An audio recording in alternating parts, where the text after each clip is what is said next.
La lumière des lustres en cristal se reflétait sur les coupes de champagne, créant une constellation d'étoiles miniatures qui dansaient au plafond du grand salon de Manhattan.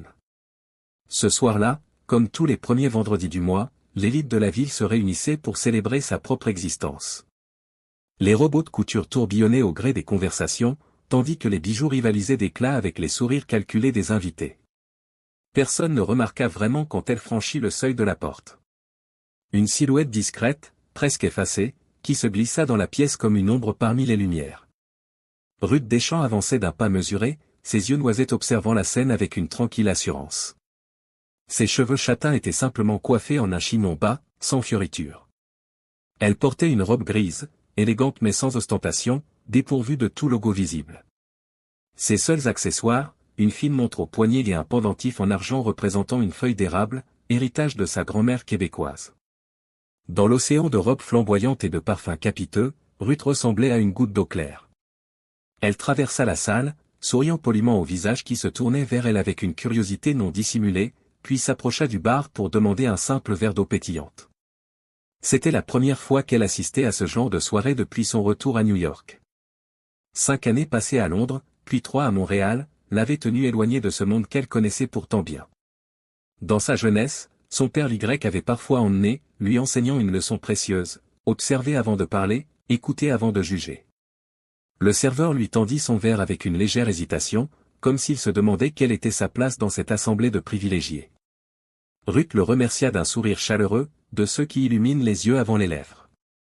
Elle se dirigea ensuite vers une table ronde où quelques places étaient encore disponibles, s'installant avec une grâce naturelle qui passa inaperçue. Autour d'elle, 3 femmes conversaient avec animation, leurs mains ornées de bagues imposantes s'agitant dans l'air comme pour donner plus de poids à leurs paroles. Ruth resta silencieuse, sirotant son eau tout en observant la salle. Son regard s'attarda sur un tableau accroché au mur opposé, une toile abstraite aux teintes automnales qui semblait être la seule chose authentique dans ce décor surfait. Elle n'avait pas prévu de venir ce soir. L'invitation était arrivée la veille, envoyée par un ancien associé qui pensait sans doute lui faire une faveur. Après tout, n'était-ce pas dans ce genre d'événement que se tissaient les relations qui façonnaient l'avenir des affaires? Ruth avait hésité, puis accepté. Non pas par désir de reconnaissance, mais par curiosité. 5 années avaient passé depuis qu'elle avait fondé sa petite entreprise de mobilier éco-responsable dans un atelier du Queens, avec pour seul capital ses économies et une vision claire de ce qu'elle voulait créer. Le maître d'hôtel annonça que le dîner allait être servi. Les invités se dirigèrent vers leurs tables assignées, dans un bruissement d'étoffes précieuses et un cliquetis de talons vertigineux. Ruth consulta son carton d'invitation et se dirigea vers la table numéro 7, nichée près d'une grande baille vitrée offrant une vue spectaculaire sur la ville illuminée. 4 femmes étaient déjà installées, leurs têtes rapprochées comme pour partager un secret d'État. Elles se turent à l'approche de Ruth, la dévisageant avec une curiosité à peine voilée. La plus âgée, une femme aux cheveux platine impeccablement coiffés, lui adressa un signe de tête distrait avant de reprendre sa conversation comme si Ruth n'existait pas. Ruth s'installa calmement à la place libre, dépliant sa serviette sur ses genoux avec des gestes mesurés. L'art de se faire oublier, elle l'avait perfectionné au fil des années. Observer sans être vu, écouter sans attirer l'attention. Dans le monde des affaires, cette capacité s'était révélée être son arme secrète. Un serveur déposa devant elle une entrée sophistiquée, un carpaccio de Saint-Jacques parsemé de fleurs comestibles. Ruth le remercia d'un regard, puis prit sa fourchette. La conversation à sa table reprit, ignorant sa présence comme on ignore un meuble. Une femme aux longs cheveux bruns lissés à la perfection se pencha vers ses compagnes, baissant légèrement la voix mais pas suffisamment pour que Ruth ne puisse l'entendre. « Elle est venue seule, cette femme. » murmura-t-elle avec une moue dédaigneuse. Sa voisine, vêtue d'une robe rouge éclatante, haussa les épaules avec indifférence.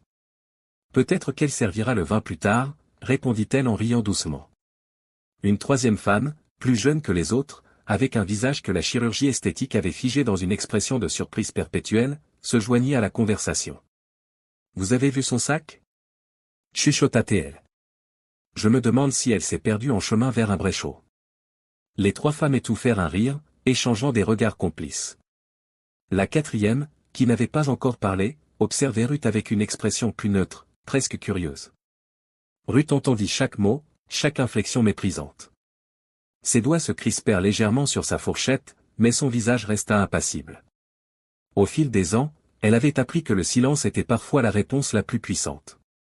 Elle respira profondément, se concentrant sur le goût délicat des Saint-Jacques dans sa bouche. Le premier service fut remplacé par un risotto aux truffes blanches, dont l'arôme envoûtant s'éleva des assiettes en porcelaine fine. La conversation à la table dériva vers des sujets plus mondains, les dernières collections des grands couturiers, les destinations de vacances les plus exclusives, les cliniques esthétiques les plus discrètes. Les vins se succédaient dans les verres en cristal, désinhibant progressivement les langues. Ruth écoutait, coupant méthodiquement son risotto en petits morceaux, comme si chaque bouchée contenait un secret qu'elle cherchait à découvrir. Et alors, Sophia m'a montré son nouveau sac Birkin, proclama la femme aux cheveux platine. 40 000 $. Son mari le lui a offert pour leur anniversaire de mariage. Les autres femmes exprimèrent leur admiration avec des exclamations appropriées. Ruth se contenta de prendre une gorgée d'eau, observant par la fenêtre les lumières de la ville qui scintillaient comme des diamants sur un tissu de velours noir. « Et vous » demanda soudain la jeune femme au visage figé, se tournant vers Ruth avec un sourire qui n'atteignait pas ses yeux. « Que faites-vous dans la vie » Le ton était condescendant, comme si elle s'adressait à un enfant ou à un animal domestique particulièrement lent d'esprit. Ruth posa sa fourchette et essuya délicatement ses lèvres avec sa serviette avant de répondre. « Je travaille dans le mobilier » dit-elle simplement. Son accent français, léger mais perceptible, sembla surprendre ses interlocutrices. La femme aux cheveux platine haussa un sourcil parfaitement épilé. « Le mobilier » répéta-t-elle, comme si Ruth venait de lui annoncer qu'elle élevait des lézards dans sa baignoire. « Dans quel magasin » Ruth sourit, un sourire tranquille qui éclairait son visage de l'intérieur. « Je ne travaille pas dans un magasin » répondit-elle. « J'ai créé ma propre entreprise il y a 8 ans. » Un silence gêné s'installa. Les femmes échangèrent des regards, ne sachant comment réagir à cette information inattendue. La conversation reprit rapidement, dérivant vers d'autres sujets plus conformes à leur centre d'intérêt. Le service principal fut remplacé par un dessert élaboré, une sculpture en chocolat renfermant une mousse à la vanille de Madagascar. Ruth y goûta à peine, préférant savourer le café noir qu'un serveur venait de lui apporter. La femme en rouge, qui était restée relativement silencieuse pendant le repas, se tourna soudain vers la tablée avec une expression contrariée. « Mon mari a fait un investissement catastrophique le mois dernier », annonça-t-elle en remuant son café avec agitation. « Il a acheté des actions dans une entreprise de mobilier écologique, vous vous rendez compte ? Et maintenant, tout est perdu. » « Que s'est-il passé ?» demanda la femme aux cheveux platine, visiblement ravie d'une conversation tournant autour d'un échec. La femme en rouge pinça les lèvres, comme si le simple fait d'en parler lui causait une douleur physique. La fondatrice a vendu l'entreprise à un conglomérat international pour une somme astronomique. Les petits investisseurs comme nous ont été complètement écartés des négociations. C'est scandaleux. Ruth observait la scène avec un intérêt renouvelé, ses yeux noisettes reflétant la lumière des bougies disposées sur la table.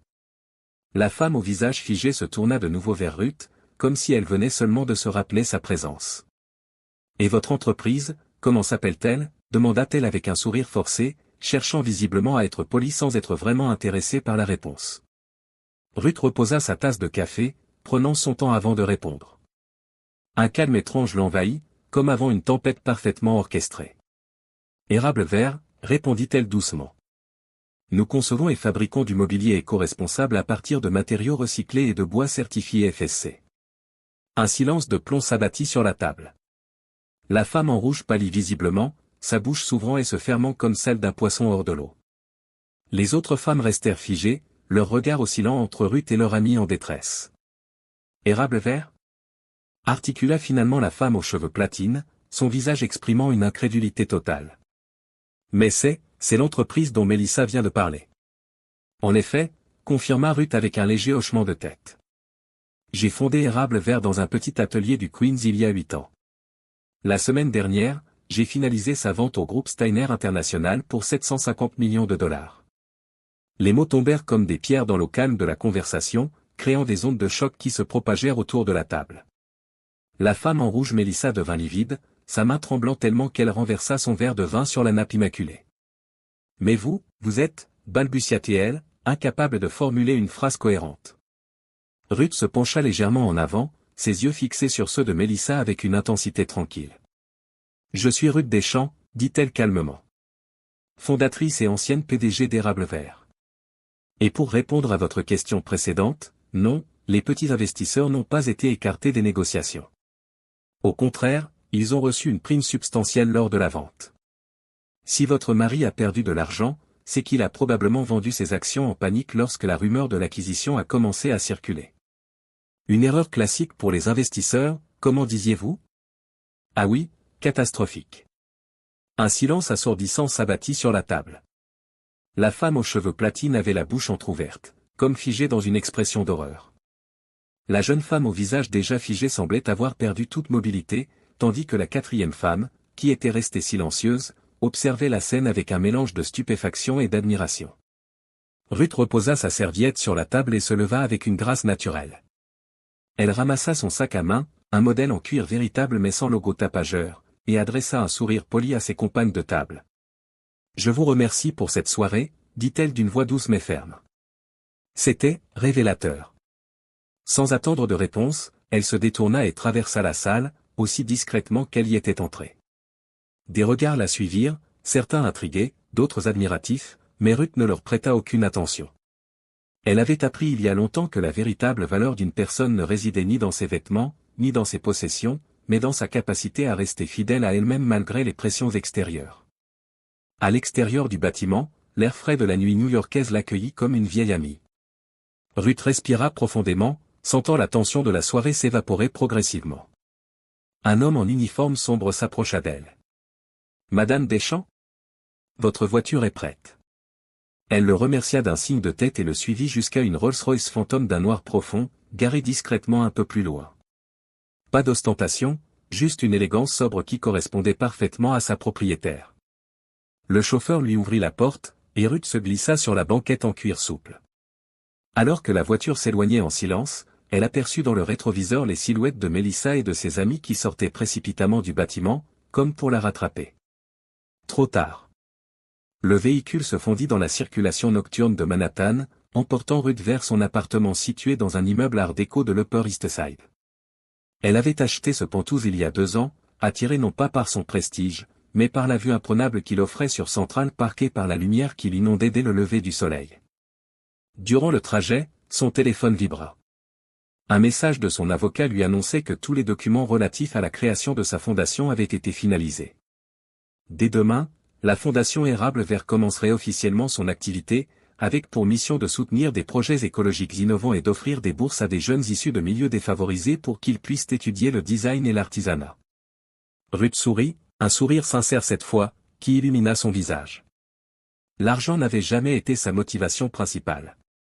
Ce qui l'animait, c'était la création, l'innovation, et la possibilité de faire une différence positive dans le monde. Les 750 millions de dollars obtenus grâce à la vente de son entreprise n'étaient qu'un outil pour atteindre des objectifs plus nobles. La Rolls-Royce s'arrêta devant son immeuble. Le portier la salua respectueusement tandis qu'elle traversait le hall jusqu'à l'ascenseur privé qui l'amènerait directement à son appartement. Une fois chez elle, Ruth retira ses chaussures et se dirigea vers la baie vitrée qui donnait sur le parc. La ville scintillait sous ses pieds, un océan de lumière et de vie entremêlés. Son téléphone sonna à nouveau. Cette fois, c'était un email de la Chambre de commerce de New York l'informant qu'elle avait été sélectionnée pour recevoir le prix de l'entrepreneuse de l'année. La cérémonie aurait lieu dans 2 semaines, et on lui demandait de préparer un discours. Ruth reposa son téléphone et s'installa dans un fauteuil en bois clair, l'un des premiers prototypes qu'elle avait créés pour Érable Vert. Les mots qui composeraient son discours commençaient déjà à se former dans son esprit. Elle parlerait de persévérance, d'authenticité, de la valeur du travail bien fait.